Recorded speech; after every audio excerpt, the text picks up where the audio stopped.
So I watched the documentary on HBO about Nick Saban and Bill Belichick that came out last week.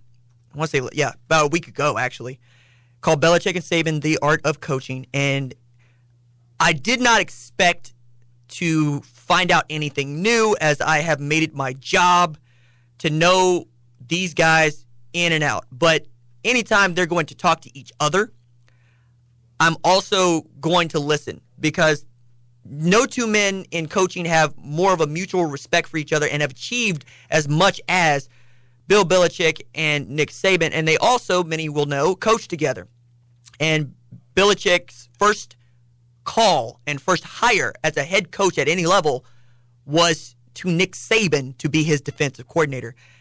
And also they find this really great footage of Nick Saban with the 1980s dad glasses on, looking as stern as he always does, knowing that he's coached for 1 year at Toledo, won a COMAC championship, and then gets a call from Bill Belichick to be his defensive coordinator at Cleveland. And the conversations that they had around this, one of the first things I took away from this, and this kind of gets back to, Patrick, what I've been talking about with with coaching staff. So yesterday I did this segment about Lane Kiffin coming after Nick Saban's coaching staff. And isn't it awesome that they recorded this interview a long time ago and included it, where Bill Belichick and Nick Saban are saying, you know what? I like for my people to go on and succeed. I like for anybody that works hard for me to get another opportunity where they get to advance their career. Sure. What I do not enjoy and what I cannot stand is guys trying to take my people with them. Because they also would say, hey, look, that's something we appreciate about each other. I don't take from your staff. You don't take from mine. As a matter of fact, when Nick Saban got the job at Michigan State, after doing a good job as defensive coordinator for Bill Belichick, he did not have a single person from Belichick's staff join him over there. He built it out of something else entirely, to which they both would say that's the right way to do something. Yeah. So the idea that you would go after his staff, for both of them, smacks of, you do not appreciate me at all. Yeah. So, like, Well, Bill O'Brien down at Houston tried to take Nick Cassero, his assistant GM. Remember that? How that didn't go well for anybody? Yeah, but I would almost look at it in the sense of, if you are, hey, I'm going to take your defensive backs coach, but I'm going to make him the defense coordinator. Even so, they're not going to. They don't want that to. No. Well, of course they don't want it to happen. No. But they don't. They take it as a slight. They take it as a slight. I don't care that you're going to give this you're going to elevate this person. Perhaps I was going to elevate this person. Well, then do it. Well, no. I mean, look. I get where you're going. Yeah. Right. You're being Machiavellian about this, and I think most people would be. Yes. But I think that it's saying quite a bit about their own self-confidence. Right? One, hey, man, I took the time to build this. All right? You came here to learn how I do it. Okay? Take all the wisdom that you have received here, and by all means, go and try to do it better, because another fact that gets missed about Belichick and Nick Saban is they're 2-2 when they play each other. Each has 2 wins, each has 2 losses. And Belichick said to Saban, one of the best things that ever happened in my coaching career was you went back to coaching Alabama. And he watched a play that Alabama ran that confused the hell out of the defense, where you didn't know who was eligible and who didn't. And then it became famous when Belichick ran it with Shane Vereen, because everybody's like, that's an illegal play. Remember, John Harbaugh was saying that's an illegal play.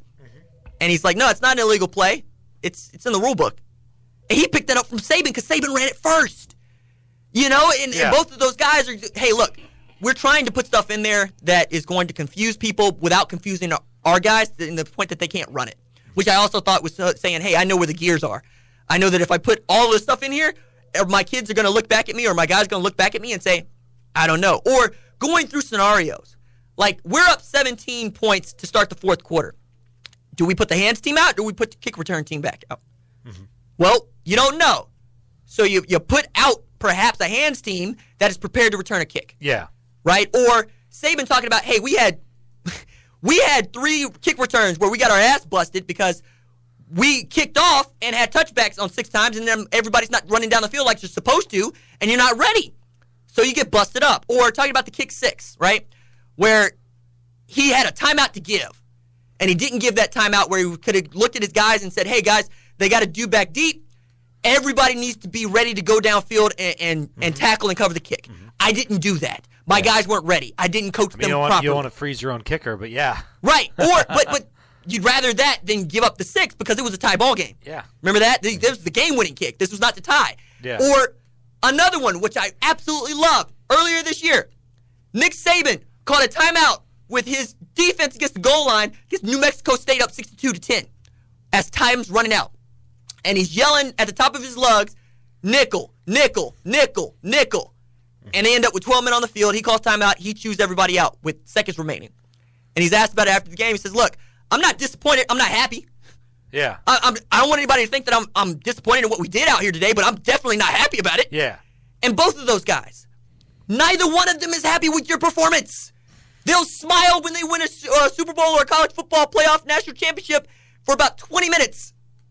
And then they go back to building. Mm-hmm. I can't tell you how much respect I have for that. You know, I know that many people think that I take my job too seriously and that radio hosts either don't take their job seriously enough or it's yucks, but I start planning tomorrow's show as soon as we're done today. Sure. You know what I mean? I start planning the budget for videos and what I'm going to talk about because I also need to know that I'm doing my homework and the best I can. And I don't do it the best I always want to do it. Patrick does a really cool thing for me at the end of each show that you probably never hear. He'll say, hey, man, good show. Yes. You know, or he'll say, hey, man, that's a good job. You know, that was good solid. Game, good effort, good game. Good yeah, but the little things, right? Because I suck at positive reinforcement. Sure. You know, it's something I actually talk about in therapy. It's like, hey, I suck at giving out attaboys because I'm always thinking about you could do this better, or I'm always unpacking somebody's opinion. So, like, for instance, LeBron comes out and says, I'm not doing load management. I'm going to play because I'm healthy, right? And everybody applauds him. I said, then where the hell were you last year? Huh? Wasn't healthy. Daddy? He wasn't healthy. Yeah, you know what I'm saying? So you can't, no, I'm not going to golf clap for you. But I'm thinking about that because I got that locked away. Yeah. Because I'm reading everything and I retain everything, or I try to, and I take notes on stuff that I never get to. But these guys, they'll sit down and they said to the camera crew, hey, can you guys give us like a little bit because we just want to catch up, turn off the cameras or whatever. And they're like, wait, really? Like, yeah, just leave. So they left, but they kept a backup camera going. And you know what they started talking about? Not how's your family, not how's Miss Terry, Nick Saban's wife. So you guys run 3-4. Like, what do you follow the jack around? Yeah, we follow the jack around, but if the jack does this, it goes straight to cut. So you guys, like when you run zone, do you shade to this side? I mean, they started talking ball. Yeah, okay. That's their love language. Their love language is ball. You know, giving it up to each other. It's like, hey, man, I tried to watch most of your games, but, you know, stuff happens. Like, yeah, stuff happens. But I watched Super Bowl. He says, yeah, I watched it too. Yeah. I'm sorry, because sometimes we sit here and we talk shop, right, about a thing that happens. Yeah. Or you relate to me a story to try to help me understand what's going on or what's going on in this business and how to take things. Mm-hmm. That is what I geeked over the most. Or Nick Saban having it out with people going, hey, you can rise to a really high level in football now because you're good at computers, but you can't tell me how to take a snap from center.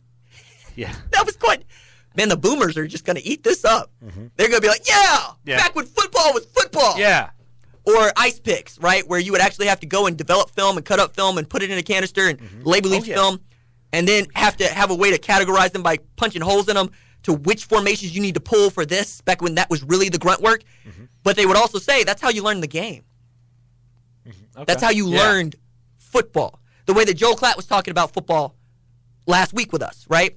Yeah. Which was straight, hey, I sat there in a film room, and I was talking to Laurel about this. And I was, I talk about how much time I spend just staring at something, or I spend apart from family endeavors or whatever. But I'll make this point, and then I'll go to break. I promise. A lot of that is you put your family aside so that you can be better at your job, so that you hope you give your family a better opportunity later down the line. Yes. These guys have come out and said straight up and down, there are things that I would have loved to do more of as a family man, as a husband, as a father, that I didn't, so that I could be really, really good at this. Mm-hmm. What are you willing to sacrifice to be great? What are you willing to sacrifice to be great? What are you willing to sacrifice to be great? Don't lie to yourself. Don't lie to your family. What are you willing to sacrifice? That was my takeaway from this documentary. Yeah, there's millions of dollars in this. You can do a lot. Nick Saban's done a lot. Bill Belichick's done a lot. But what are you willing to sacrifice?